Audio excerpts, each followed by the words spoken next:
In the modest neighborhood on the outskirts of town, Mark Davidson's weathered hands tell the story of a life spent fixing everything but his own circumstances. A single father working 3 jobs, he's mastered the art of making broken things whole again. From vintage radios to children's toys, his small workshop has become a sanctuary where the discarded find new life. When he spots Sarah, a quiet 12-year-old from down the street, clutching her shattered flute, something in her dejected expression reminds him of his own daughter. That evening, in his cramped garage workshop, he meticulously repairs the instrument using spare parts and decades of experience. Little does he know that this simple act of kindness is about to change everything. But how could fixing a child's broken flute lead to a helicopter landing on their street the very next morning? Before we jump back in, tell us where you're tuning in from. And if this story touches you, make sure you're subscribed, because tomorrow I've saved something extra special for you. The aroma of coffee mingled with machine oil as Mark Davidson switched on the lights in his garage workshop at 5:30 a.m. Morning light hadn't yet touched the worn streets of Cedar Grove, but Mark's day was already beginning. He navigated the familiar space with practiced ease, his calloused fingers brushing past shelves of carefully organized tools, each one with its own story, most acquired second-hand over years of bargain hunting and trade deals. A vintage Craftsman wrench set, still in its original red metal case, held pride of place on his workbench. It had been his father's, passed down along with the lessons that would shape his life. Everything can be fixed, son. You just need patience, the right tools, and enough heart to care about doing it right. The workshop itself was a testament to those words. What had started as a simple one-car garage had evolved into a maze of workbenches and storage solutions, each surface hosting projects in various stages of repair. Old radios waited patiently beside modern laptops, their circuits equally mysterious to their owners, but perfectly legible to Mark's experienced eyes. He paused at the coffee maker, another rescue, salvaged from a neighbor's curb and restored to better-than-new condition.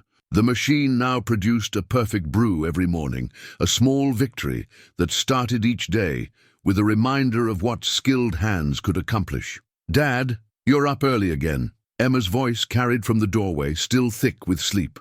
At 14, his daughter was already showing signs of the woman she would become, her mother's grace emerging in her features even as she fought with the awkwardness of adolescence. "Just getting a head start, sweetheart. Mrs. Rodriguez's sewing machine needs to be done by noon, and I've got that antique clock from the Hendersons waiting too." He poured a second cup of coffee, adding the splash of cream and 2 sugars exactly the way Emma liked it. "You didn't have to get up yet. It's barely dawn." "I know, but I like our morning time." She accepted the coffee with a small smile that made his heart ache with its familiarity. Catherine had smiled the same way, especially in those quiet moments before the world fully woke. Emma settled into her usual spot, a worn armchair they'd rescued and reupholstered together last summer. It was their first major project as a team, and now it served as her homework station when she helped out after school. The chair's floral pattern didn't quite match anything else in the workshop, but its presence made the space feel more like home. "Besides," she continued, pulling her knees up to her chest, "I have that math test today. Thought maybe I could get in some last-minute studying before the bus comes." Mark wiped his hands on a shop rag and leaned against the workbench. "Want me to quiz you?" "Dad, you're busy. And anyway, I know you've got to finish Mrs. Rodriguez's machine. She needs it for her granddaughter's quinceañera dress." He smiled at his daughter's consideration. "Mrs. Rodriguez can wait 5 minutes. Some things are more important." As they worked through algebra problems between sips of coffee, Mark couldn't help but marvel at how they'd managed to build this life. It wasn't perfect, far from it. The mortgage payments were always tight, and he juggled repair jobs with his part-time work at the hardware store and weekend shifts at the local auto shop. But they had each other, and somehow they made it work.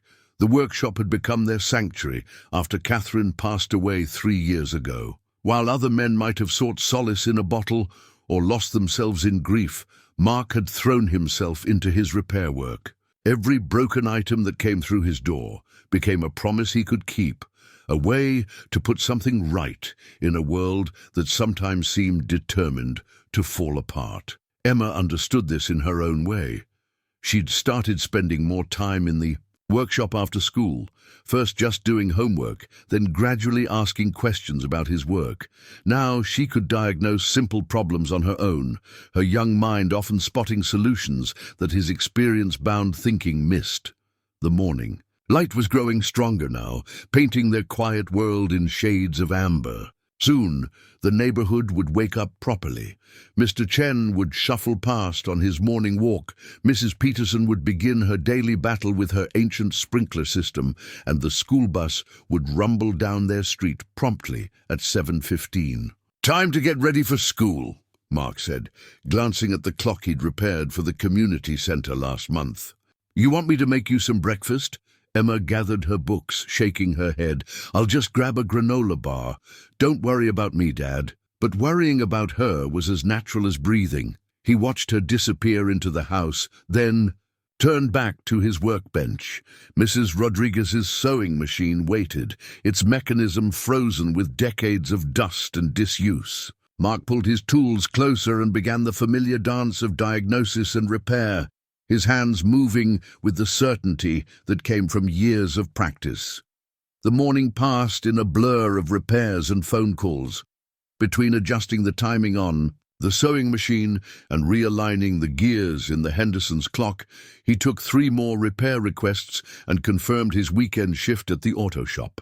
It wasn't until he heard the school bus wheeze to a stop outside that he realized he'd worked straight through lunch again. As he watched Emma climb aboard through the workshop window, her backpack slung over one shoulder, Mark sent up a silent prayer of thanks.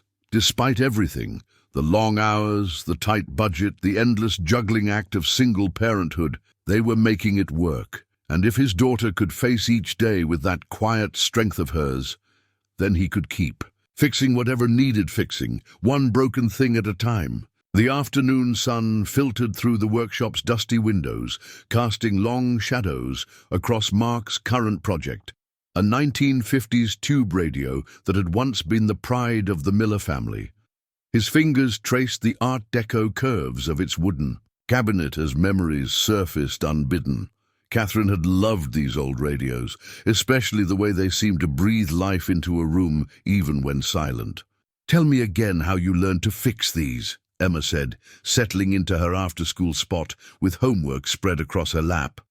She'd heard the story countless times, but some tales never grew old. Mark smiled, carefully removing the radio's back panel. "It started with your grandfather's watch, the one he wore every day for 30 years until it finally stopped ticking." He held up a tiny screwdriver, demonstrating the delicate touch required. "I was about your age when he laid it on the kitchen table and said, 'Mark, some things are worth fixing even when it'd be cheaper to replace them.'" The watch now resided in a small display case on the workshop wall, still keeping perfect time. It had taken him 3 months of studying, practicing, and failing before he finally got it running again. But that process had taught him more than just watch repair. It had shown him the value of persistence. "Your grandfather was right," he continued, carefully extracting the radio's chassis. "These old things, they're not just objects, they're pieces of people's lives, stories waiting to be continued." Emma nodded, understanding in her eyes. "Like Mrs. O'Malley's music box?" "Exactly." The music box in question sat on a nearby shelf, awaiting its final polish. It had belonged to Mrs. O'Malley's grandmother, carried over from Ireland in 1912. When she'd brought it in, tears in her eyes and hope in her voice, Mark had recognized that look. It was the same one he'd seen in the mirror all those years ago, working on his father's watch. The workshop had grown alongside his reputation. What began as weekend tinkering had evolved into a steady stream of repairs, each success bringing new challenges through word of mouth. The local antique shops now referred their customers to him for delicate restorations, and more than one museum had consulted him about their mechanical exhibits. "Dad?" Emma's voice pulled him from his reverie. "Do you think maybe I could try fixing something? Something small." Mark's heart swelled with pride and a touch of apprehension. "Of course, sweetheart. Actually, I might have just the thing." He reached into a drawer and pulled out an old pocket compass, its glass cracked, but its brass case still gleaming. "Found this at the flea market last weekend.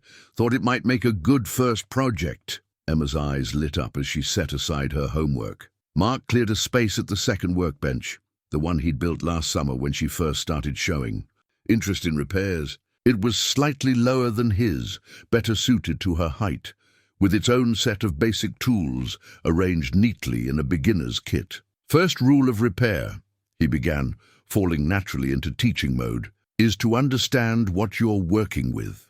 Tell me what you see." For the next hour, they worked together, Mark guiding Emma through the process of disassembly and diagnosis. He watched her hands grow steadier with each careful movement, saw the concentration in her furrowed brow that mirrored his own. When she finally managed to remove the cracked glass without damaging the delicate needle beneath, her smile of triumph was worth more than any payment he'd ever received. The workshop phone rang, interrupting their lesson. It was Mrs. Chen from the Chinese restaurant downtown. Their ancient rice cooker had finally given up the ghost in the middle of dinner service. Mark glanced at his watch, then at the pile of ongoing projects. "I can finish cleaning up here," Emma offered, reading his expression.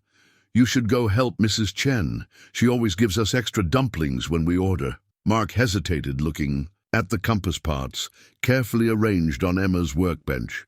"You sure?" "Dad, I'm 14, not 4. I promise not to touch anything else, and I'll put everything away exactly how you showed me." He gathered his portable toolkit, another of his father's hand-me-downs, the leather worn soft with age and use.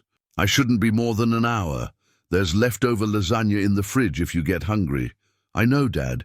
Go save dinner service." The pride in his chest nearly overwhelmed him as he backed out of the driveway. His daughter was growing up, showing the same careful attention to detail that had served him so well over the years. She was learning not just how to fix things, but why they were worth fixing in the first place. The evening light was fading as he pulled up to the Chen family restaurant, casting long shadows across the busy street. Through the front window, he could see Mrs. Chen directing her staff with the efficiency of a symphony conductor, despite the missing rice cooker. She'd been one of his first regular customers, back when the workshop was just a dream and his tools fit in a single box. As he walked in through the kitchen entrance, nodding to the busy cooks, Mark reflected on how his repair work had woven him into the fabric of their community.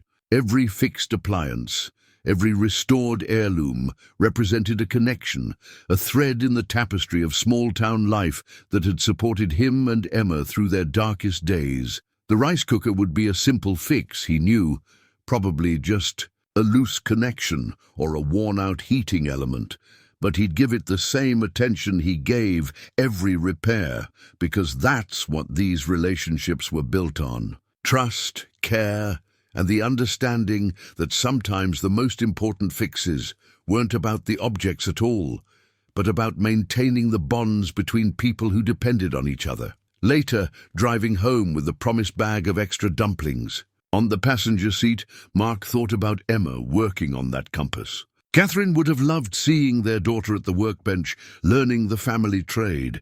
Some things broke in ways that could never be fixed. That was a lesson he'd learned the hard way, but others could be restored, rebuilt, renewed. And sometimes, if you were lucky, what emerged was even stronger than before.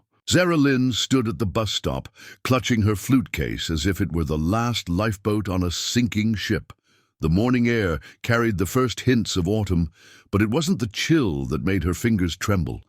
Inside the battered case, her most precious possession lay broken, its silver body twisted in a way that made her stomach clench every time she thought about it. She hadn't meant to drop it. The case had slipped from her grasp while rushing down the school stairs, and the sickening crack that followed would haunt her dreams for weeks to come. Now, 3 days before the regional youth orchestra auditions, her chances of making first chair seemed as broken as the flute itself. The familiar rumble of the school bus approaching made her shrink further into herself. Being 12 was hard enough without having to explain to her classmates why she'd been crying in the music room during lunch period.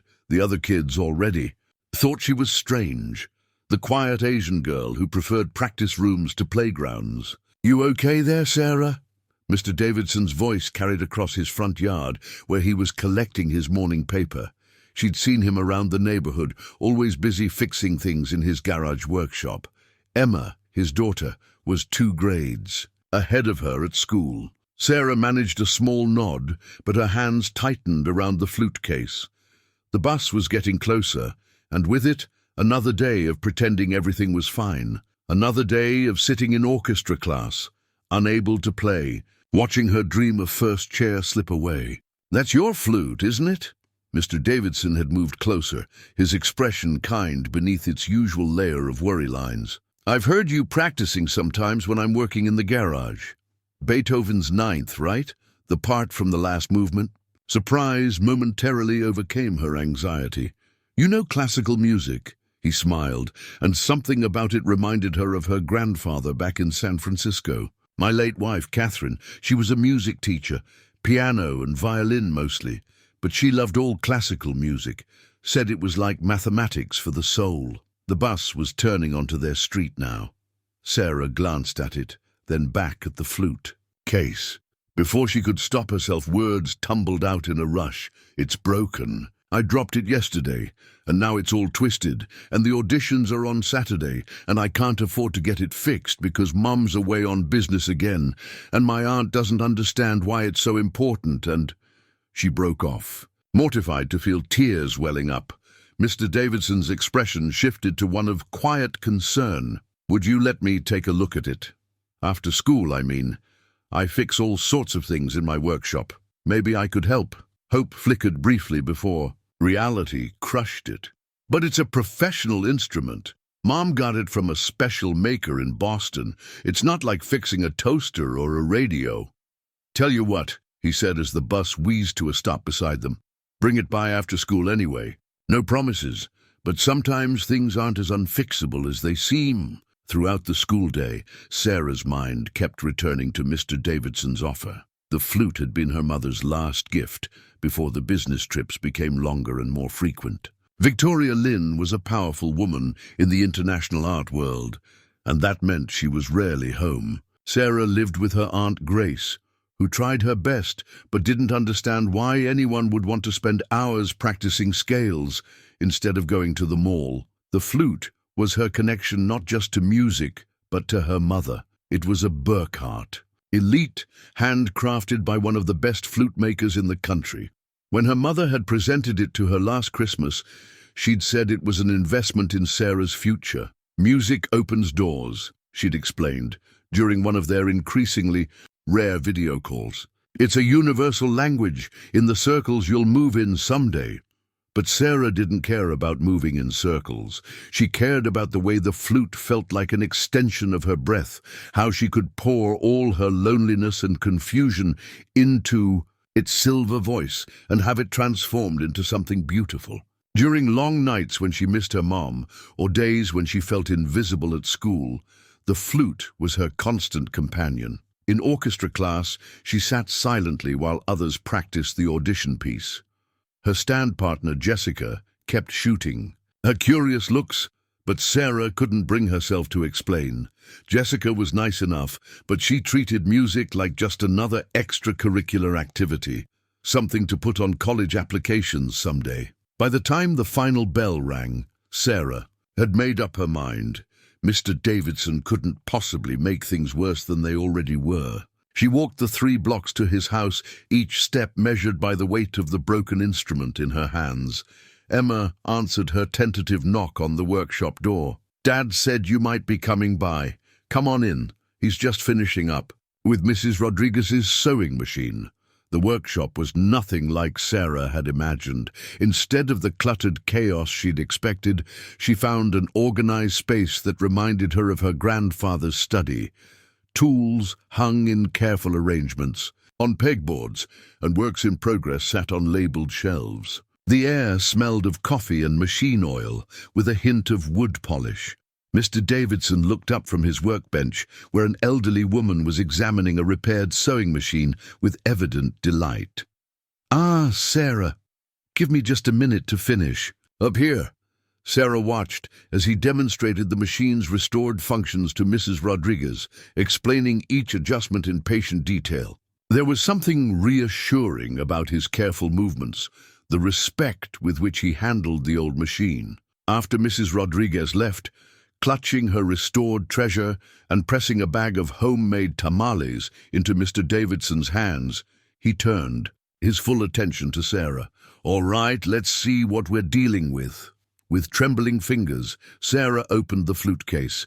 She heard his sharp intake of breath at the sight of the bent silver tube, but when she looked up, his expression was thoughtful rather than dismayed. "Tell me about this flute," he said, pulling up a stool. "Sometimes knowing the story helps with the fixing." And so, surrounded by the tools of repair and restoration, Sarah began to tell him about the instrument that meant everything to her, about her mother's long absences, about the upcoming audition that could change everything. As she spoke, she noticed Emma listening from her homework corner and Mr. Davidson taking careful notes in a small notebook, his expression growing more determined with each detail. What she didn't know then was that this moment, this simple act of trust between a broken-hearted girl and a man who believed in fixing broken things, would set in motion events that would change not just her life, but the lives of everyone in that workshop. Mark Davidson had fixed many things in his life, but never a professional flute. As he gently lifted the Burkhardt Elite from its velvet-lined case, he felt the weight of Sarah's hopes in his hands. The silver tube caught the workshop's evening light, its bent surface telling a story of gravity and bad luck. "First thing we need to do," he said, keeping his voice steady despite his inner uncertainty, "is understand exactly what we're dealing with. Emma, could you grab my laptop? We need to do some research." While Emma retrieved the computer, Mark carefully examined the instrument. The main body was bent at a 30-degree angle, but miraculously the keys seemed intact. The delicate mechanism that made the flute sing was a marvel of engineering, dozens of precision-fitted parts working in perfect harmony. Or they would, once he figured out how to straighten the tube without damaging them. "Here, Dad." Emma set up the laptop on a clear corner of the workbench. Sarah hovered nearby, her hands clasped tightly together.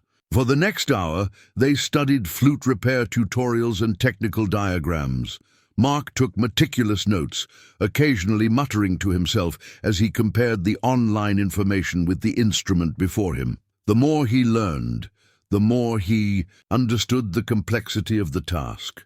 This wasn't just about straightening metal, it was about preserving the soul of an instrument. "Sarah," he said finally, looking up from his research, "I think I can fix this, but I need you to understand something. This is a professional instrument, and I'm not a professional flute repair technician. If you'd rather wait and take it to a specialist—" "But the audition is Saturday," Sarah interrupted, her voice small but determined. "And I trust you. I've seen how you fix things for everyone else." Mark nodded, feeling the weight of her faith. "All right then, Emma, grab my jeweler's loop and the small brass hammer from the precision tools drawer. Sarah, I'd like you to stay and watch if you can. Sometimes it helps to see how things are put right again." As Emma gathered the tools, Mark cleared his main workbench, laying down a soft cloth to protect the flute's silver surface. Under the bright task light, he began the delicate process of documenting every aspect of the damage, photographing the bent section from multiple angles. "The trick with any repair," he explained, falling into his teaching rhythm, "is to understand not just what's broken, but how it's supposed to work when it's whole. Sarah, could you tell us about how the sound is made? What happens when you play? As Sarah described the mechanics of flute playing, the embouchure, the airstream, the precise finger movements, Mark listened intently. Every detail helped him build a mental map of the instrument's needs. This wasn't just about straightening metal. It was about preserving the exact dimensions that made the flute sing. Hours ticked by. Emma made coffee runs and kept Sarah company, the two girls bonding over shared stories of school and music. Mark worked methodically, using techniques adapted from his watch repair experience. He fashioned a custom mandrel to support the tube, carefully heating small sections with a precision torch to relieve stress in the metal. The silver has a memory, he explained as he worked. It wants to return to its original shape. We just have to help it remember, very carefully. Past midnight, Emma had fallen asleep in her armchair, and Sarah was fighting to keep her eyes open. But Mark continued, his movements precise and unhurried. Each adjustment was tested, each alignment checked and rechecked. The workshop's usual sounds, the tick of repaired clocks, the hum of the overhead light, formed a quiet symphony behind his work. At 2 in the morning, he set down his tools and picked up his phone. "Sarah, I need to call your aunt. She must be worried sick." Sarah startled from her half-doze. "Oh, I texted her earlier. She's working night shift at the hospital, so she said it was okay as long as I'm safe." Mark frowned slightly but nodded. He'd have to have a conversation with Aunt Grace about proper supervision, but that could wait. Right now, he was nearly done with the most critical part of the repair. "Emma," he called softly, waking his daughter, "take Sarah into the house and fix her something to eat. I need about 30 more minutes here." While the girls were gone, Mark completed the final adjustments. Each key was tested for smooth action, each pad checked for proper seating. The silver surface, carefully polished, now gleamed as if new, but the true test would come with the first note played. When Sarah returned, her eyes wide with exhaustion and hope, Mark had just finished reassembling the case. "Now, before you try it, remember that it might need some adjustments. We can fine-tune things tomorrow after you've had a chance to practice with it." Sarah lifted the flute with trembling hands. The workshop held its breath as she assembled the pieces and raised the instrument to her lips. The first note, a clear, pure B-flat, brought tears to her eyes. It's perfect," she whispered, running through a scale. Each note rang true, the mechanism moving smoothly under her fingers. "How did you—" Mark smiled, fatigue and satisfaction mingling in his expression. "Everything can be fixed if you care enough to learn how. Now let's get you home. Emma and I will walk you. It's too late for anyone to be out alone." As they walked Sarah home through the quiet streets, Mark carrying her flute case while she dozed against Emma's shoulder, he reflected on the night's work. He'd pushed the boundaries of his skills, learned new techniques, and most importantly, helped a young musician find her voice again. Back in the workshop, clearing away his tools in the pre-dawn quiet, Mark found himself humming a tune, one of Catherine's favorites. She would have loved this repair, he thought, would have understood exactly why it was worth staying up all night to fix a young girl's broken dreams. Emma, fighting sleep but unwilling to leave her father alone, helped with the cleanup. "Dad?" she asked, placing the precision tools back in their drawer. "Do you think Sarah will win the audition?" Mark thought about the determination he'd seen in Sarah's eyes, the way she'd watched every step of the repair process with such intensity. "I think she's got as good a chance as anyone. But win or lose, she'll play her best. Sometimes that's all we can do, give people back the chance to try." As the first hints of dawn began to color the workshop windows, father and daughter finally headed inside, leaving behind the quiet satisfaction of a job well done and the lingering notes of Sarah's test scale still echoing in their memories. The next morning dawned clear and crisp, with October sunlight painting Cedar Grove in shades of gold. Mark had managed only 3 hours of sleep before his internal clock roused him for another day of repairs. His hands still held the memory of the flute's delicate mechanisms as he made his morning coffee. The local news played quietly on the kitchen radio, another rescue from his workshop. The announcer's voice droned on about business mergers and stock prices until a familiar name caught his attention. And in international art news, Victoria Lin's latest acquisition for the Chen Global Arts Foundation has set another record at auction. The renowned curator and CEO continues her mission to democratize access to fine art. Mark nearly dropped his coffee cup. Lin, Sarah's mother's name was Lin. He turned up the volume, but the segment had already moved on to weather reports. Something tugged at his memory, a half-formed connection he couldn't quite grasp. His phone buzzed with a text from Mrs. Rodriguez. "Turn on Channel 7 now." Curious, he flicked on the small TV he kept in the kitchen for Emma's breakfast cartoons. The morning show was running a feature on women changing the art world, and there, speaking confidently to the camera, was a striking Asian woman in her early 40s. The caption read, "Victoria Lin, CEO Chen Global Arts Foundation." The resemblance to Sarah was unmistakable. "Dad!" Emma appeared in the doorway, already dressed for school. "Why are you staring at the TV like that?" Before he could answer, the workshop phone began ringing. It was barely 7 a.m., far too early for his usual customers. He grabbed it on the third ring. "Mark, it's Grace, Sarah's aunt." The voice on the other line was breathless with excitement. "I just got off the phone with my sister. Victoria's coming home today. She saw Sarah's social media post about the flute repair and—" "Social media post?" Mark interrupted, confused. "Oh, you haven't seen it? Sarah posted a video last night of her playing the fixed flute. It's gone viral in the classical music community." Victoria's executive assistant follows Sarah's account to keep tabs on her, and when they realized what happened, the rest of Grace's explanation was lost in a sudden commotion outside. Mark walked to the workshop window, phone still pressed to his ear, and felt his jaw drop. A small crowd had gathered at the end of his driveway. Several held phones aloft, recording. In their midst stood Sarah, playing her flute with a confidence he hadn't seen before. The morning air carried the notes of what he recognized as Bach's Partita in a minor, the piece she'd been practicing for her audition. Each phrase was crystal clear, the instrument responding perfectly to her touch. But it was her expression that caught his heart, pure joy, unmarred by yesterday's worry and fear. Emma had joined him at the window. "Dad, she's trending on Twitter. The video has over 1 million views already." Mark's mind struggled to process this information. He was a simple repairman who believed in fixing things properly and treating people right. Viral videos and social media trends belonged to a different world entirely.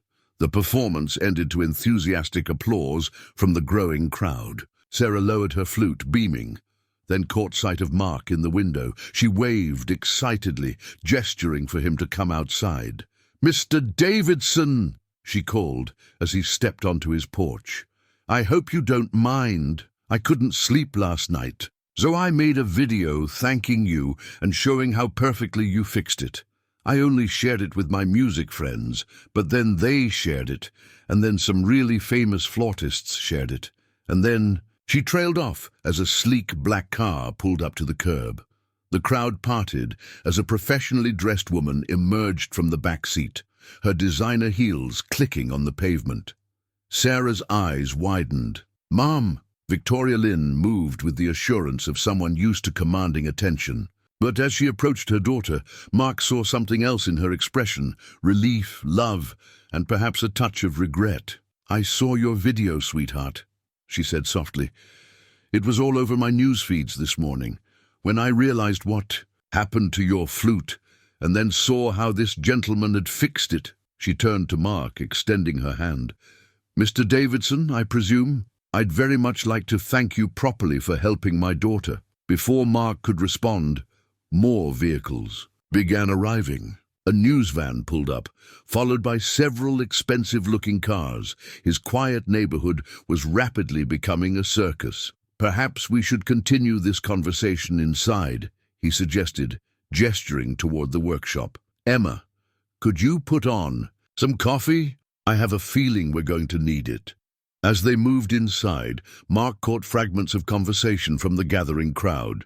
Someone mentioned the Chen Global Arts Foundation's recent $100 million initiative to support community arts programs. Another voice spoke about Victoria Lin's reputation for transforming struggling arts organizations into world-class institutions, but what held his attention was Sarah's face as she watched her mother examine the workshop. There was hope there, and uncertainty, and a desperate desire for connection. Mark recognized that look. He'd seen it in Emma's eyes in the months after Catherine's passing, when their world had seemed broken beyond repair. The morning sun streamed through the workshop windows, illuminating dust motes that danced in the air like silent music notes. Mark's various projects sat waiting on their shelves: Mrs. Henderson's antique clock, Mr. Chen's rice cooker, young Tommy's remote control car. Each one represented a small piece of trust placed in his hands, a faith that he could make broken things whole again. Now, as Victoria Lin stood in his workshop with her designer suit and world-changing influence, Mark wondered if perhaps he'd fixed something far more important than a flute. Sometimes the most crucial repairs weren't about the objects at all, but about the connections between people who had drifted apart. Emma returned with coffee cups, her eyes wide as she took in the scene. Outside, the crowd continued to grow, and Mark could hear phones ringing in multiple directions. Something big was about to happen. He could feel it in the air like the pressure change before a storm. But for now, in this moment, he simply watched as mother and daughter stood close together, their hands both resting on the flute case that had brought them back to each other's world. The morning's quiet chaos erupted into full-blown pandemonium at precisely 9:17 a.m., when the distinctive whoomp, whoomp, whoomp of helicopter blades shattered Cedar Grove's peaceful atmosphere. The sleek black aircraft appeared over the rooftops, bearing the Chen Global Arts Foundation logo in gleaming gold letters along its side. Mark stood in his driveway, coffee cup still in hand, watching in disbelief as the helicopter circled once before setting down in the empty lot at the end of his street. The downdraft sent leaves swirling in miniature tornadoes, and several of the gathered onlookers scrambled to keep their phones steady as they recorded the unexpected arrival. "That would be the board members," Victoria Lin said calmly, as if corporate helicopters routinely landed in suburban neighborhoods. "I hope you don't mind, Mr. Davidson, but after seeing Sarah's video, they insisted on coming immediately. We were in the middle of our quarterly meeting when the story broke." Emma edged closer to her father. "Dad, is this really happening?" Before Mark could answer, the helicopter's door slid open, and three distinguished-looking individuals emerged. The first was an elderly Asian man who moved with deliberate grace, his silver hair ruffled by the dying rotor wash. Behind him came a tall woman in her 60s, wearing what looked like an orchestra conductor's outfit, complete with a silk scarf that fluttered dramatically in the wind. The third was younger, perhaps in his early 30s, carrying a laptop, and looking simultaneously excited and apologetic. "Sarah," the elderly man called out, his face breaking into a warm smile. "You're playing in that video. Magnificent! The tone you achieved after the repair." He turned to Mark, extending his hand. "Mr. Davidson, I'm James Chen. That flute you fixed? I was there in Boston when it was made. The craftsman who created it is a personal friend." Mark shook the offered hand, feeling increasingly like he'd stepped into an alternate reality. "I just did what needed doing, sir. Sarah needed her flute for the audition and—" "Exactly." The woman in the conductor's outfit stepped forward. "That's precisely why we're here. I'm Margaret Woodward, director of the New England Conservatory of Music. When I saw that video, the dedication to get it fixed, the quality of the repair, the pure joy in Sarah's playing, I knew we had to act quickly."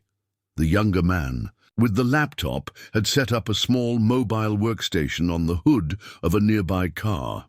"The video's at 12 million views now," he reported. "Comments are overwhelmingly positive. The hashtag #GFloralParkFlute is trending nationwide, and we're seeing significant engagement from the classical music community. Victoria Lynn nodded approvingly. "Thank you, David." She turned to Mark.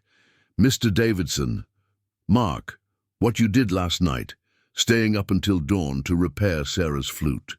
That's exactly the kind of dedication to craft and community that the Chen Foundation was created to support." The growing crowd of neighbors had pressed closer, phones still recording every moment. Mark spotted Mrs. Rodriguez dabbing at her, eyes with her apron, and Mr. Chen from the restaurant was rapidly speaking in Mandarin to someone on his phone, gesturing excitedly at the helicopter. Sarah stood in the middle of it all, her flute case clutched to her chest, looking between her mother and Mark with a mix of wonder and uncertainty. Emma had moved to stand beside her, the two girls sharing looks that seemed to say, "Can you believe this?" James Chen cleared his throat. "Mr. Davidson, we'd like to make you a proposal, but first," he turned to Sarah. "Young lady, would you play for us again, here in the morning light with your mother present?" Sarah glanced at Mark, who gave her an encouraging nod. With trembling fingers, she assembled her flute, took a deep breath, and began to play. The Bach partita soared into the morning air, each note crystalline and pure. But this time, there was something more, a confidence, a joy that hadn't been there before. The music spoke of broken things made whole, of connections restored, of hope taking flight. Victoria Lynn's composed facade cracked slightly as she watched her daughter play. Mark saw her hand move to her throat, saw the shimmer of tears in her eyes. He understood then that it wasn't just the flute that had needed fixing. The piece ended to appreciative applause from the assembled crowd. Margaret Woodward was practically bouncing with excitement. "The tone, the phrasing, my dear, with proper training." "That's part of what we'd like to discuss," James Chen interjected smoothly. He gestured to Mark's workshop. "Perhaps we could continue this conversation inside. What we're proposing will require some explanation." As they moved toward the workshop, David, the young man with the laptop, called out, "Ms. Lynn, CNN is asking for an exclusive, and the Symphony Hall Foundation wants to know if Sarah would consider performing at their annual gala next month." Mark paused at his workshop door, looking back at the surreal scene. The helicopter gleaming in the morning sun, the crowd of neighbors still recording everything. The news vans now double-parked along his quiet suburban street. Emma caught his eye and mouthed, "Oh my God, Dad!" Inside, his familiar workshop seemed suddenly small and humble compared to the distinguished group now gathering within it. But then he noticed how James Chen was admiringly examining his tool organization system, how Margaret Woodward was peering with interest at the antique radio he'd been restoring, how Victoria Lynn was running a finger gently along his workbench with something like respect. "Mr. Davidson," James Chen said, settling into one of the workshop's chairs, "how would you feel about expanding your operations? The Chen Foundation has been looking to establish a technical arts training center, focusing on instrument repair and restoration. What you did with Sarah's flute, that's the kind of skill and dedication we want to preserve and pass on to the next generation." Mark's mind spun. "Sir, I'm just a repairman. I'm not—" "You're an artist," Margaret Woodward interrupted. "A preservationist. Do you know how many priceless instruments are deteriorating because there aren't enough skilled craftsmen to maintain them? What you did with that flute, that's becoming a lost art." Victoria Lynn stepped forward. "We're prepared to make a significant investment, both in your workshop and in Sarah's future. If you're willing to teach others your skills, to help build something larger than yourself." She glanced at her daughter, who was still holding her flute like a lifeline. "Sometimes the most important things in life need repair. Sometimes we need someone to show us how to make things whole again." The morning sun streamed through the workshop windows, catching the dust motes that danced in the air. Mark looked at Emma, saw the pride and excitement in her eyes. He looked at Sarah, saw the hope and possibility in her smile, and he thought about all the broken things in the world, waiting for someone to care enough to fix them. Victoria Lynn sat in Mark's workshop, her designer suit incongruous against the worn leather of the client chair, studying the wall of completed repairs. Each item had a small tag noting its history. Thompson Family Radio, 1952. Miller's grandfather. Clock, 1887. Emily's music box, wedding gift, 1943. Behind each label lay a story, a connection, a piece of life restored. "You document everything," she observed, her voice carrying the precise diction of someone who'd spent years in international boardrooms. "Details matter," Mark replied simply, setting a fresh cup of coffee before her. The others had gone outside. James Chen to make some calls, Margaret Woodward to discuss preliminary audition arrangements with Sarah, and Emma to help David manage the growing media presence. "Yes," Victoria said softly. "They do." She turned the coffee cup in her hands, her perfect manicure catching the workshop's light. "I used to document everything about Sarah too. Her first steps, first words, first piano lesson. I have albums full of photographs, all carefully labeled and dated. But somewhere along the way," she trailed off, staring at the wall of repairs. Mark waited, recognizing the look of someone trying to find the words to explain a complicated break. "You know, I grew up in a 2-room apartment above my father's repair shop in San Francisco," she finally continued. "He fixed watches, mostly. Tiny, intricate works that required perfect patience. I used to watch him for hours, learning to be still, to observe. He always said that understanding how something broke was the first step. In making it whole again," Mark nodded, thinking of his own father's lessons. "Wise man." He was. When he died last year, I found his logbooks. Decades of repairs, all documented just like yours. She gestured at Mark's wall. "But what struck me wasn't the technical details. It was the notes about the people, who they were, why the item mattered to them, what story it held." Through the workshop window, they could see Sarah playing her flute for a small group of entranced neighbors. The morning sun caught the silver instrument, making it shimmer. "That flute," Victoria said, watching her daughter, "I bought it thinking it would give her an advantage, open doors.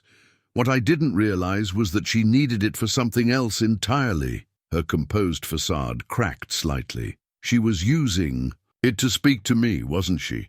All those videos she posted, the pieces she chose to play. Children find their own ways to reach out," Mark said gently, thinking of Emma's gradual migration into his workshop after Catherine's death. "Sometimes they need a different kind of tool to express what they're feeling." Victoria's hands tightened around her coffee cup.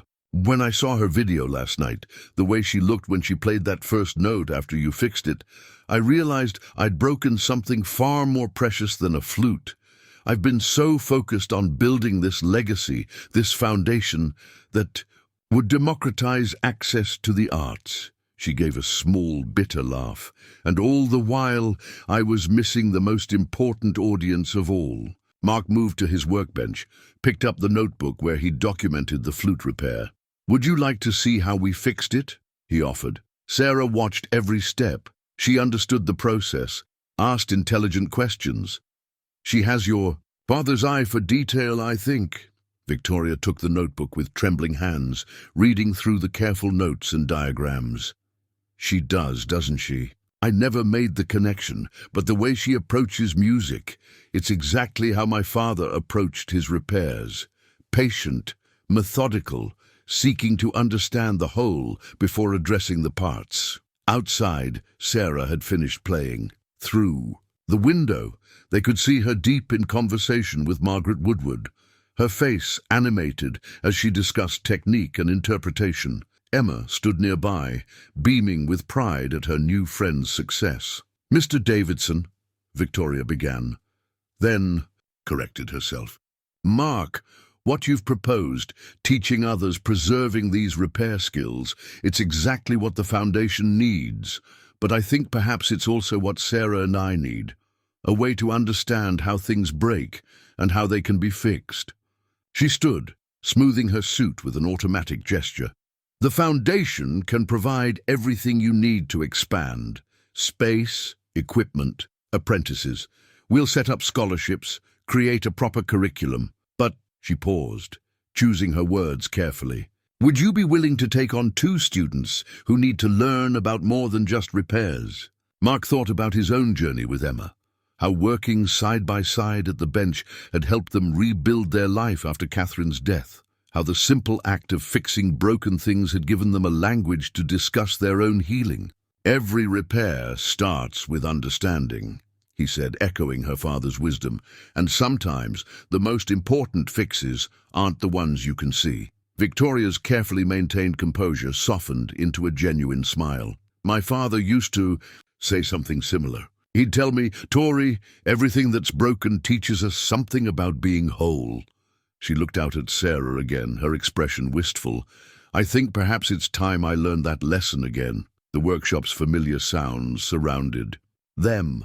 The tick of restored clocks, the hum of machinery, the distant notes of Sarah's flute as she demonstrated a passage for Margaret Woodward. Each sound representing something broken made whole again, a story continuing rather than ending. Well then, Mark said, pulling out his lesson planner, another of Catherine's influences on his work. Shall we start designing our first class? Victoria Lynn, the powerful CEO who could summon helicopters and move millions with a signature, sat down at Mark's workbench like an eager student. Together they began to plan not just a curriculum for repair work, but perhaps something more, a way to fix the delicate mechanisms of family, of trust, of love that had been damaged by time and distance. Outside, the morning continued to unfold in unexpected ways, but here in the workshop, surrounded by the tools of repair and restoration, 2 parents were quietly laying the groundwork for something remarkable, a future where broken things, be they flutes or relationships, could find their way back to harmony. The workshop had never hosted a meeting quite like this one. James Chen sat at Mark's workbench, his laptop open to a PowerPoint presentation that seemed strangely corporate in the homey space. Margaret Woodward perched on Emma's homework chair, her conductor's scarf draped dramatically over its floral pattern. Victoria and Sarah sat together on the small repair-waiting bench, their shoulders touching in a way that seemed both tentative and hopeful. Let me outline what we're proposing, James began, his voice carrying the gentle authority of someone used to making big things happen. The Chen Foundation has been searching for the right opportunity to launch our technical arts preservation initiative. What we've seen here, the skill, the dedication, the community impact, it's exactly what we've been looking for. He turned his laptop so everyone could see the architectural renderings on the screen. We envision transforming this entire block into the Center for Technical Arts Restoration. The existing workshop would become the heart of it, of course, but expanded and properly equipped. Mark's eyes widened at the images. His humble workshop had been reimagined as a beautiful blend of traditional craftsmanship and modern education space. The plans showed multiple workstations, a lecture area, and what appeared to be a small concert space. The music performance area was my suggestion, Margaret interjected eagerly. We've found that understanding how instruments work, how they're maintained and repaired, makes students better musicians, and vice versa. Musicians often have insights that help technicians understand the instruments better. Victoria stepped in smoothly, her business acumen evident. The foundation is prepared to make an initial investment of $5 million. This would cover the property acquisition, building renovation, equipment, and the first year's operating, and costs, including staff salaries. She paused, looking directly at Mark. We want you, as the Director of Technical Education, with full autonomy over the curriculum and training methods. Emma, who had been quiet until now, spoke up from her corner. What about the neighbors? Mrs. Rodriguez's house, Mr. Chen's. They've lived here forever. James smiled warmly. An excellent question, young lady. We've actually thought about that. He clicked to the next slide. Part of our community integration plan includes offering the current residents several options. They can sell their properties at well above market value, or they can become part of the project. We're looking at creating living spaces above the workshop areas for resident artisans and students. Sarah's face lit up. Like your father's watch shop, Mom. Remember you told me how you lived above it? Victoria's expression softened at her daughter's enthusiasm. Exactly like that, sweetheart. In fact, that's partly what inspired this aspect of the plan. Mark ran a hand through his hair, overwhelmed by the scope of what was being proposed.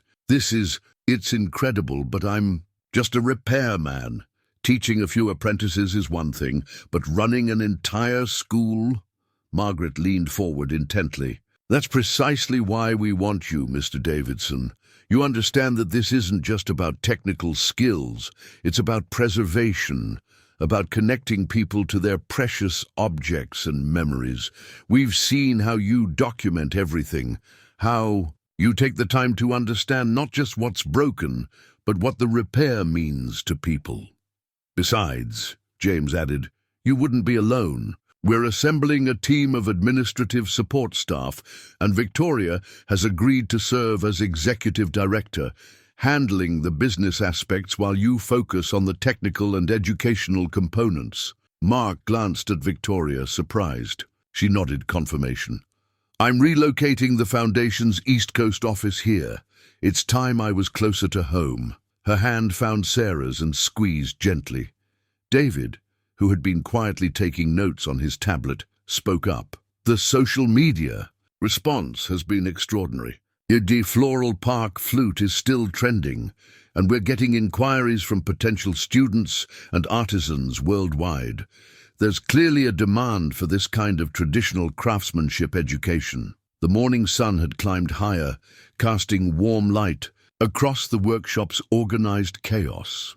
Mark looked around at his lifetime of work, the tools, the projects in various stages of repair, the wall of documentation that told the stories of countless items made whole again. Then he looked at the faces around him, Emma's excited anticipation, Sarah's hopeful smile, Victoria's newfound warmth, James and Margaret's earnest enthusiasm. Could I have a moment?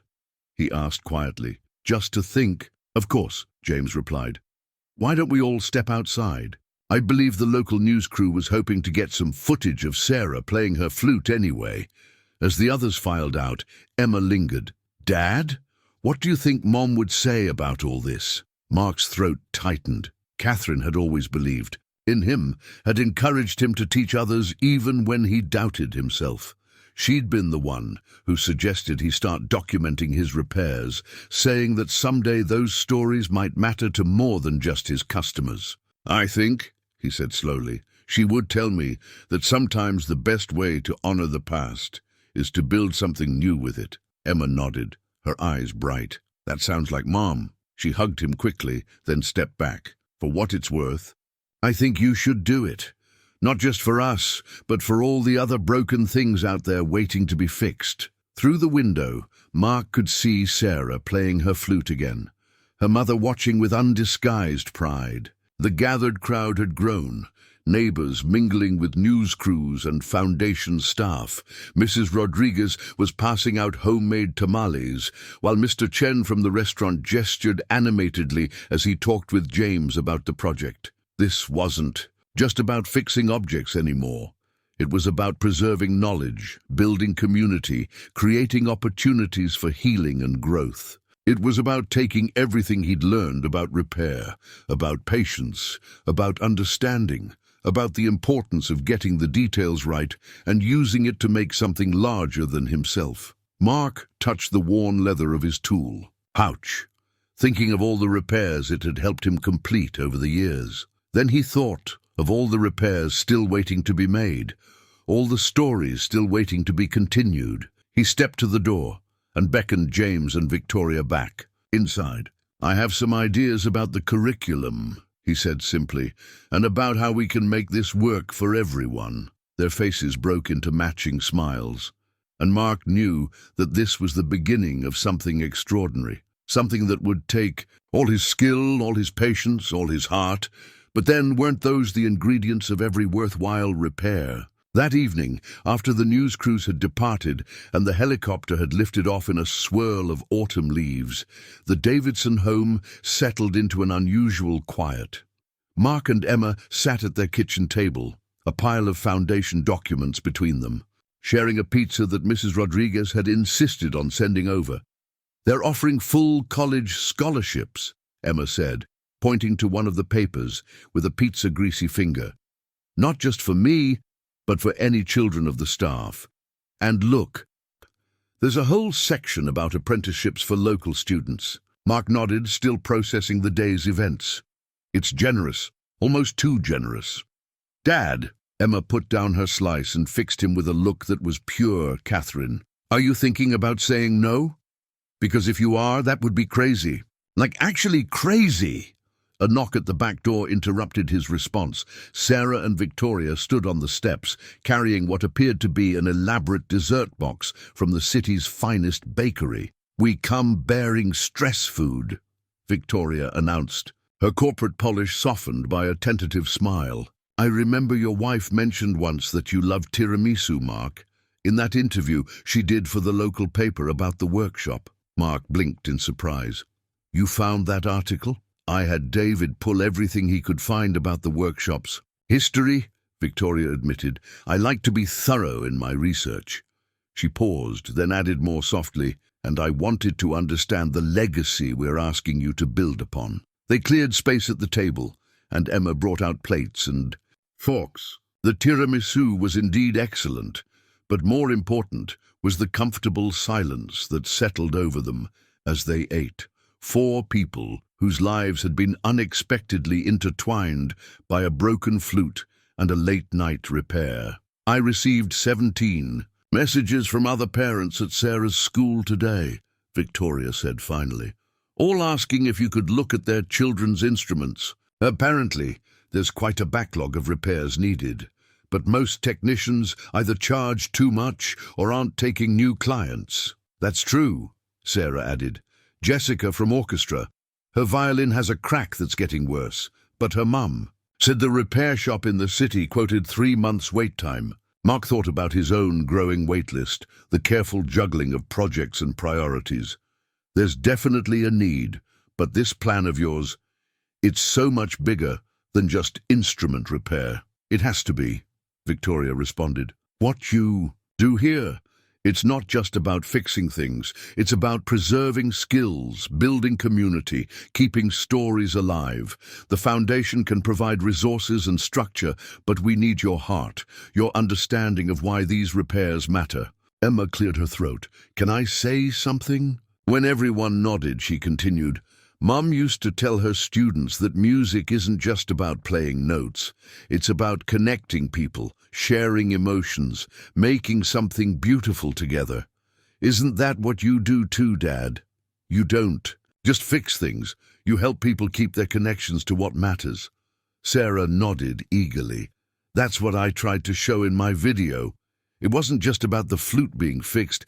It was about how Mr. Davidson understood why it mattered so much." A comfortable breeze drifted through the kitchen window, carrying the familiar evening sounds of their neighborhood. Children playing, dogs barking, the distant rumble of commuter trains. This was home, Mark thought. But maybe home could grow, could embrace something new while keeping its heart intact. "If we do this," he said slowly, "I have some conditions." Victoria straightened, suddenly alert. "Of course, name them." "First, we preserve the character of the neighborhood. No one gets pushed out who wants to stay. And we find a way to integrate the existing businesses, Mr. Chen's restaurant, Mrs. Rodriguez's alteration shop, all of them. "Already part of the plan," Victoria assured him. "James is quite passionate about community preservation." "Second," Mark continued, "the training stays hands-on, personal. No mass production, no cutting corners. Every repair gets the time and attention it needs. Every student learns the whole process." "That's exactly why we want you in charge of the curriculum," Victoria said. "Your methods, your standards." "And third," Mark looked at Emma, who nodded encouragement. We establish a scholarship fund in Catherine's name for students who might not otherwise have access to music education or instrument repair training. Victoria's eyes softened. I think we can do even better than that. What would you think about naming the performance space the Catherine Davidson Memorial Hall? A place where repaired instruments can sing again. Emma's eyes welled up, and even Sarah, who had never known Catherine, looked touched. Mark felt something shift in his heart. Not a breaking, but a gentle expansion, like an old mechanism, finding new purpose. Well then, he said, his voice a bit rough, I suppose we should start planning how to tell the neighbors. Already taken care of, Emma grinned. Mrs. Rodriguez has been texting everyone all day. They're all meeting at Mr. Chen's restaurant tomorrow night to discuss it. The whole neighborhood's talking about nothing else. Victoria smiled. Community support will be crucial. Perhaps Sarah could play something at the meeting. Show them what's possible when skill and care come together. As they continued talking, making plans and sharing ideas, Mark watched the easy interaction between mother and daughter, the growing friendship between Emma and Sarah, the way their small kitchen seemed to expand to hold these new possibilities. Sometimes he realized the most important decisions weren't really decisions at all, but simply recognition of a path that had been waiting all along. Like finding the right tool for a complex repair, or hearing the perfect note from a restored instrument. When it was right, you just knew. Tomorrow would bring challenges and changes, meetings and plans, the complex work of building something new. But for now, in this moment, 4 people shared dessert and dreams in a comfortable kitchen, while outside, a neighborhood held its breath in anticipation of what their quiet street might become. The next few weeks passed in a whirlwind of activity. Mark's workshop, once a quiet sanctuary of careful repairs, now buzzed with the energy of transformation. Architects came and went, their rolled-up plans tucked under their arms as they measured spaces and discussed possibilities. But Mark insisted that the repair work continue even as the planning progressed. Life doesn't stop for change, he explained to Emma as they worked together on a violin that had come in that morning. Neither do broken things stop needing repair. The violin belonged to Jessica, Sarah's orchestra friend, and Mark had made it a priority, a small gesture that seemed to carry larger meaning. Emma watched as her father examined the crack with his jeweler's loupe, his practiced hands gentle against the aged wood. "See here," he said, pointing to where the crack met a grain line. "This is why we're doing this. Every repair tells a story, teaches a lesson. In a classroom, this violin could help a dozen students understand wood behavior under stress." Victoria had taken to spending her afternoons in the workshop, set up in a corner with her laptop, orchestrating the project's logistics while absorbing the rhythm of repair work. She'd moved into a temporary apartment nearby with Sarah, and the change in both of them was remarkable. "The foundation board approved the initial budget this morning," she announced, looking up from her screen. "Construction can begin next month, assuming the permits come through." Mark nodded, carefully applying hide glue to the violin's crack. "Just in time for winter. Speaking of which, how did Sarah's audition go?" Victoria's face broke into a proud smile. "First chair. Margaret was right. Her playing has transformed since everything happened. She says she understands her instrument differently now, after watching you work." The bell above the workshop door chimed as Mrs. Rodriguez entered, carrying her usual basket of fresh tamales. But today she wasn't alone. Behind her came Mr. Chen from the restaurant and old Mr. Patterson, who ran the bookstore on the corner. "We've been talking," Mrs. Rodriguez announced, setting down her basket, "about the changes coming, and we have some ideas." Mr. Chen stepped forward, unfolding a hand-drawn map of their block. "If you're going to teach people about repairs, they need to eat. My restaurant, we could expand, add a proper cafe for the students, Anna's tamales, my dumplings, and my shop could become a technical library," Mr. Patterson added. "I've been collecting books on craftsmanship and repair techniques for 40 years. Might as well put them to good use." Mark looked at their eager faces. then at Victoria, who was already making notes on her tablet. The Foundation's budget could certainly accommodate community integration projects, she said.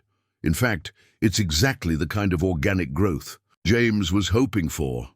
Emma, who had been quietly cleaning tools, spoke up. What if we did a community festival to launch everything?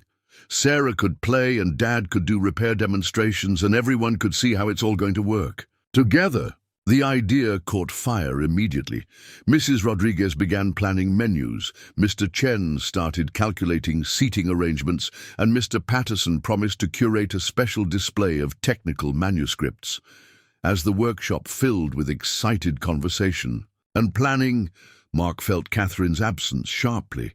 She would have loved this, the coming together of community, the sharing of skills and dreams. But perhaps, he thought, watching Emma confidently discuss festival logistics with their neighbors, her spirit was still here, living on in the connections being forged and the care being taken with precious things. Later, after everyone had gone, Mark sat at his workbench, making his usual detailed notes about the violin repair. But today, he added something new, a small paragraph about the workshop's transformation, about the way repair work was expanding, to heal not just broken objects, but a community's bonds. Sometimes, he wrote, the most important restorations aren't the ones we plan for, but the ones that find us when we're ready to grow. The first real test of their grand vision came on a crisp November morning when the construction crews arrived.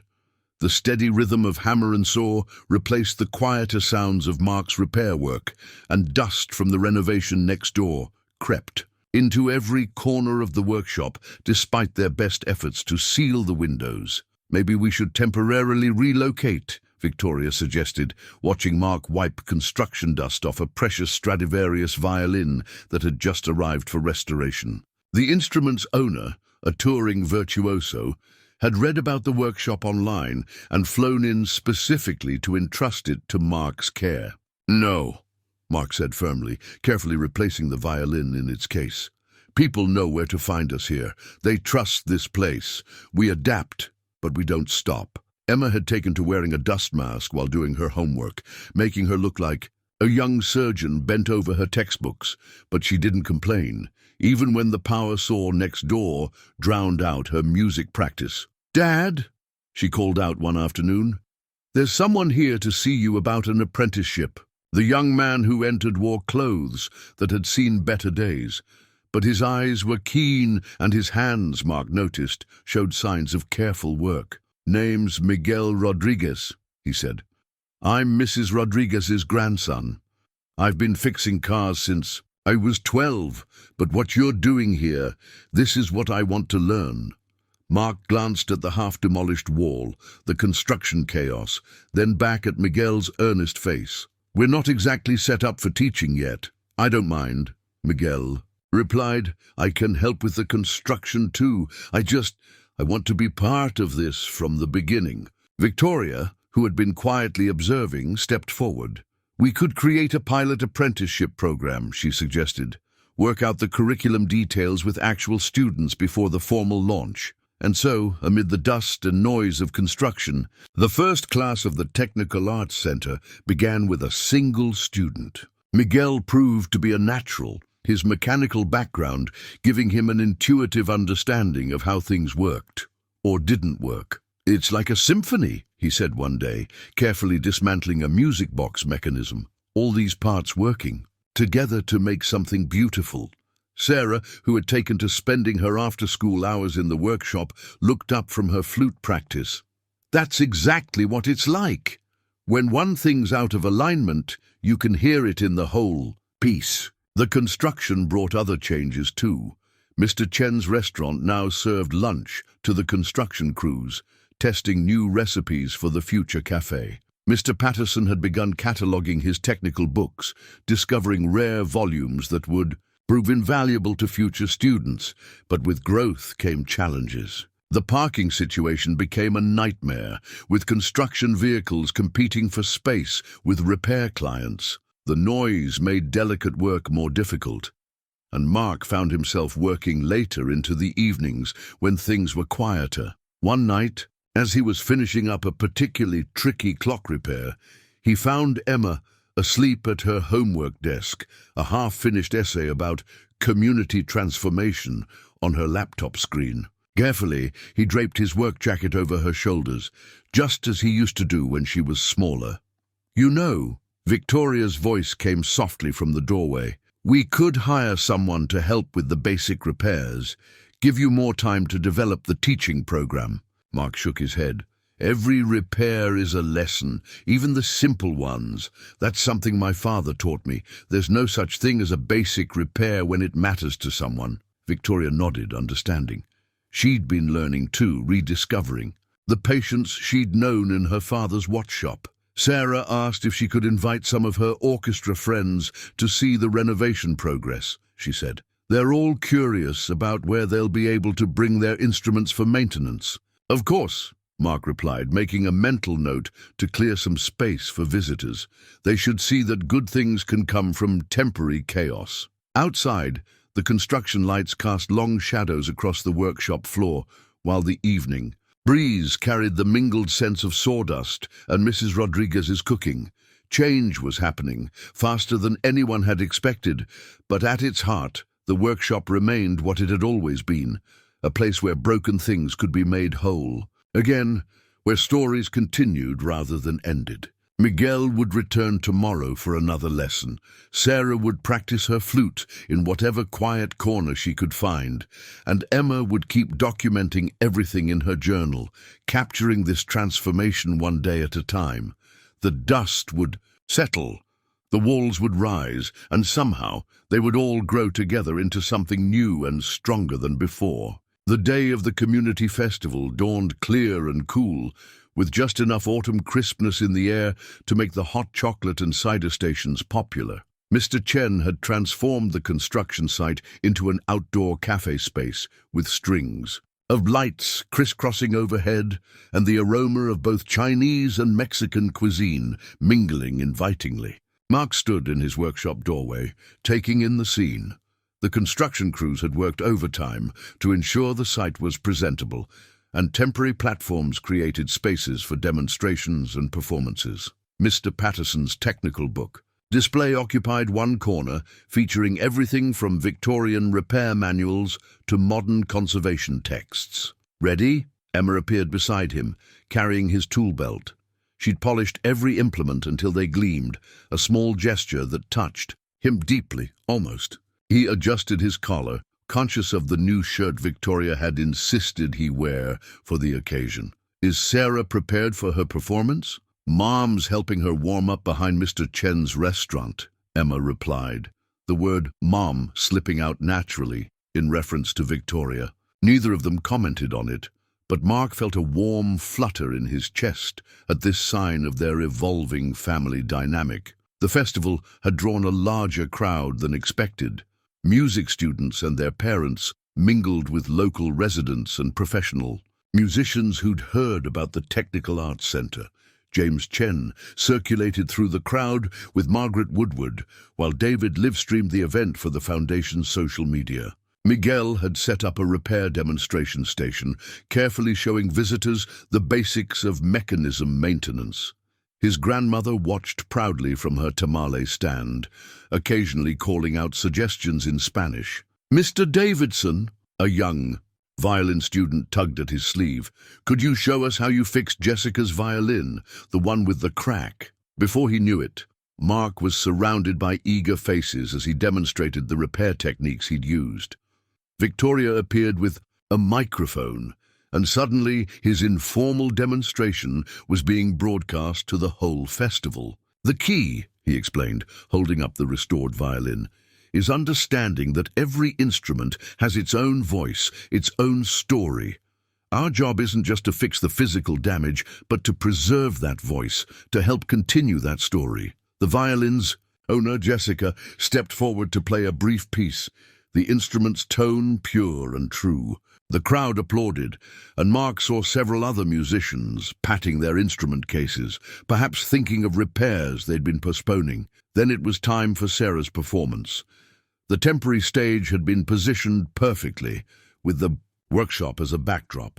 She stepped out in a simple blue dress, her flute catching the afternoon light. "Before I play," she said into the microphone, her voice clear and confident, "I want to tell you about this flute. A few weeks ago it was broken, and with it my heart was a little broken too.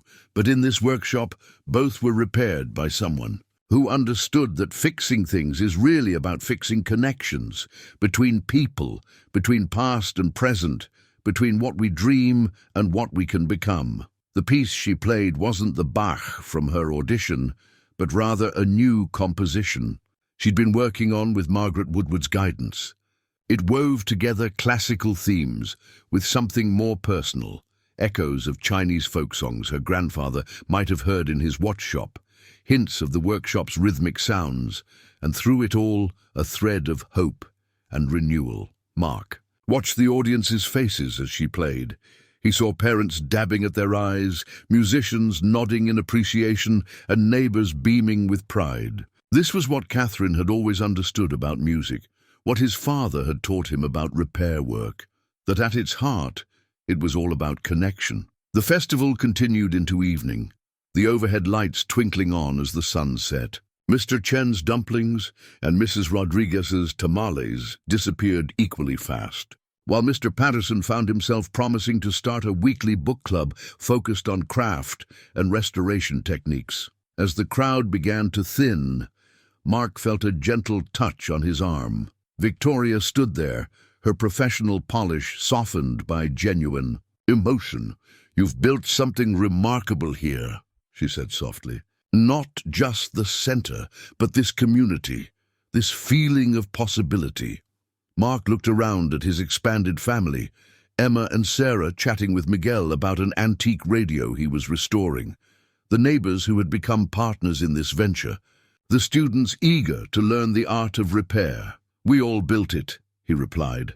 "Sometimes the most important tools are the connections we forge along the way." Above them, the stars began to appear, each one a point of light in the gathering darkness. Much like the festival lights below, small beacons of hope and renewal illuminating the path forward.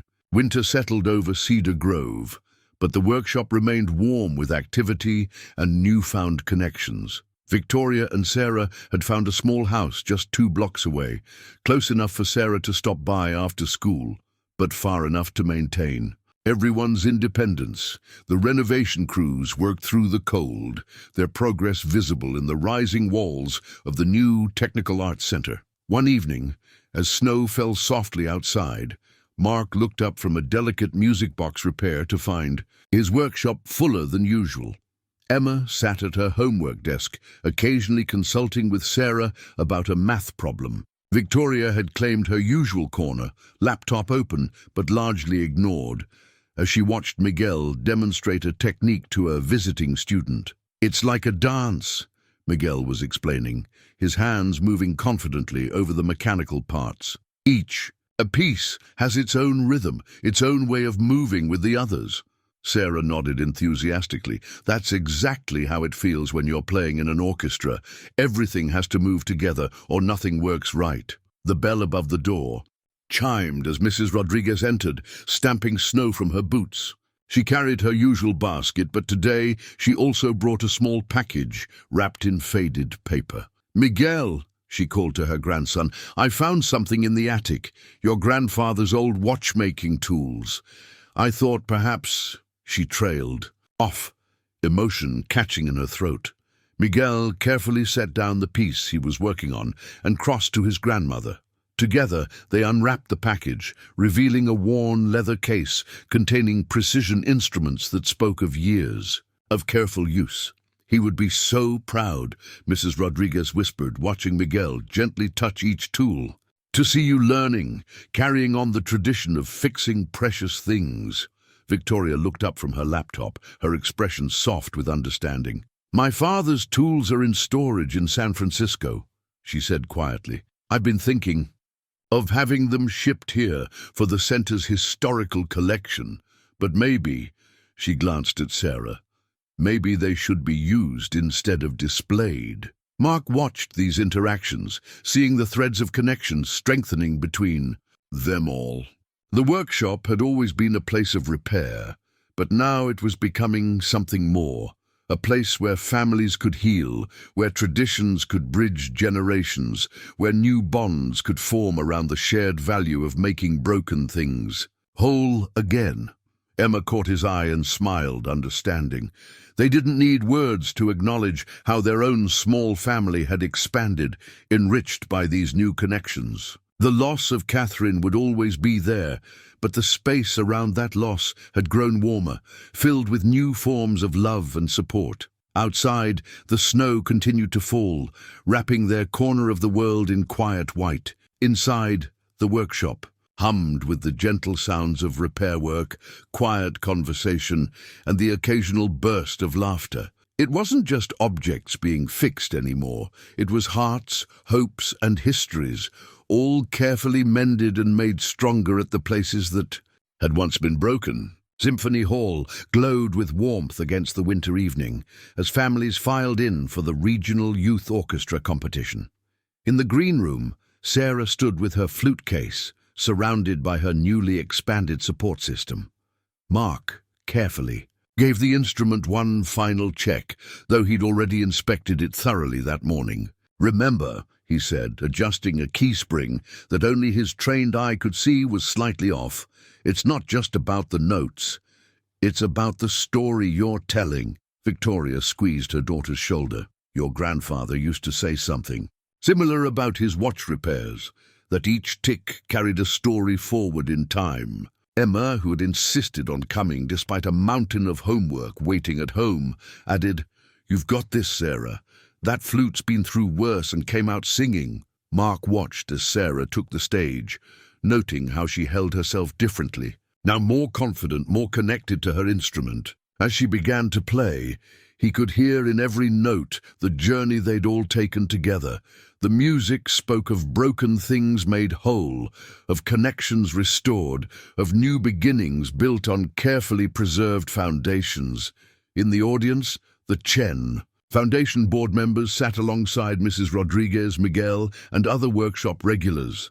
They were no longer just observers or supporters, but part of the extended family that had grown around a simple act of repair. When Sarah finished playing, the hall erupted in applause. But it was her smile, bright and genuine, that told the real story of victory, not just in competition, but in finding her voice, her community, her sense of belonging. Later, as they celebrated at Mr. Chen's restaurant, the golden medal around, Sarah's neck caught the light, much like her flute had on that first morning of repair.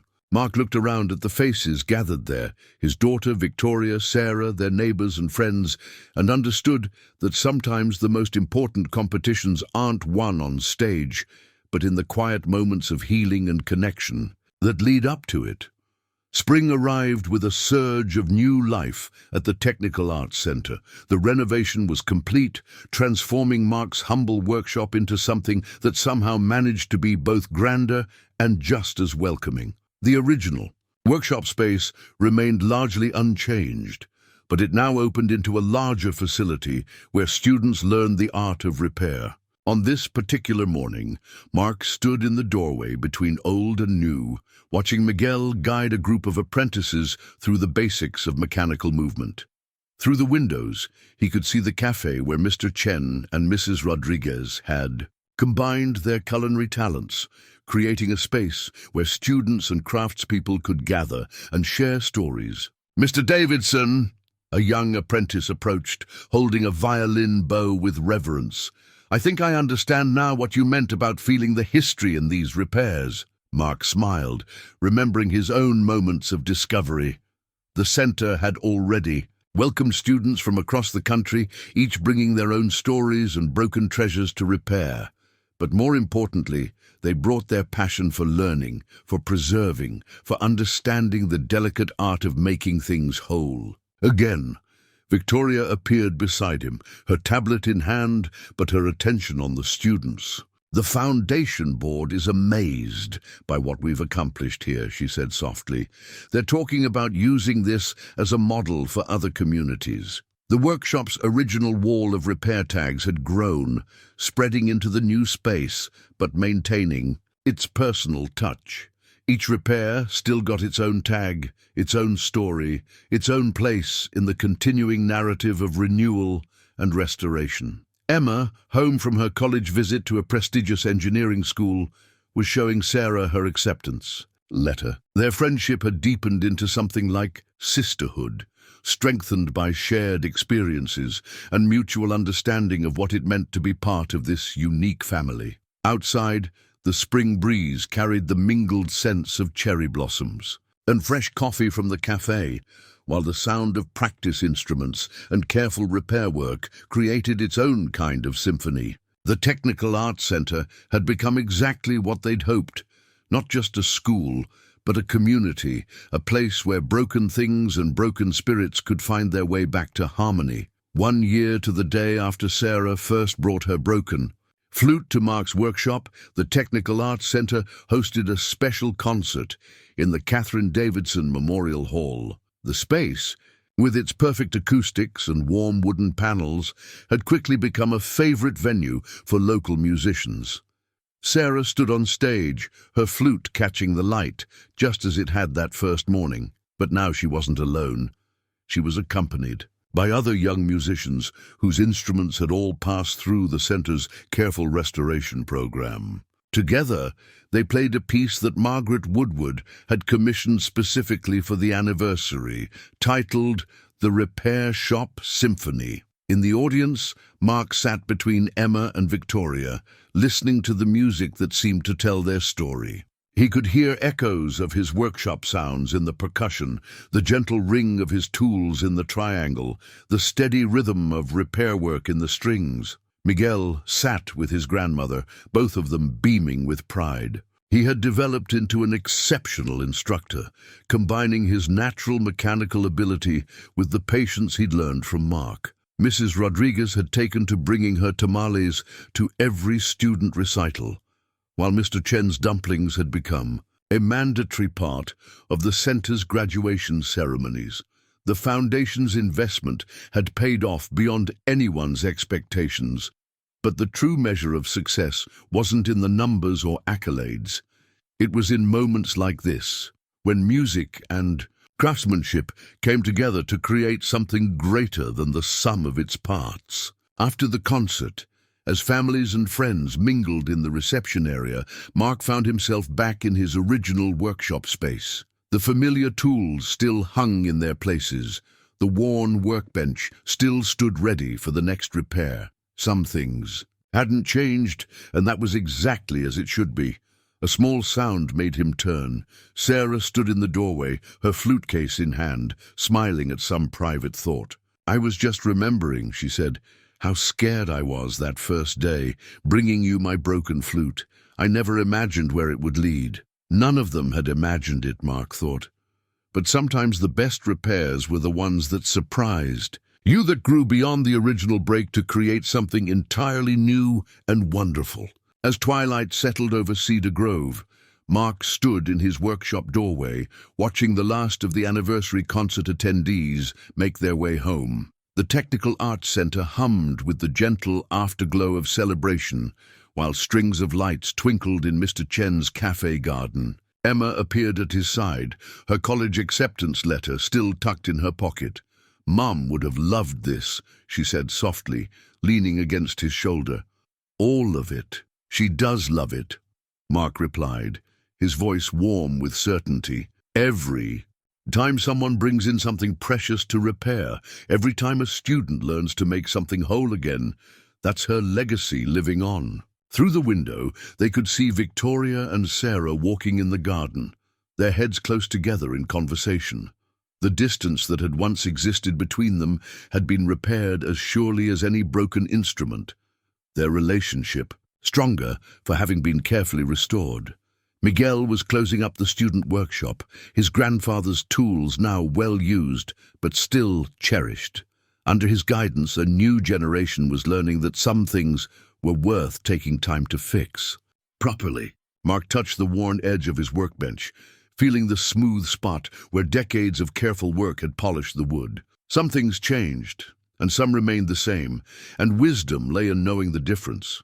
Just as every repair taught a Lesson: every ending opened the door to a new beginning. In the quiet of the evening, the workshop held its memories like treasures.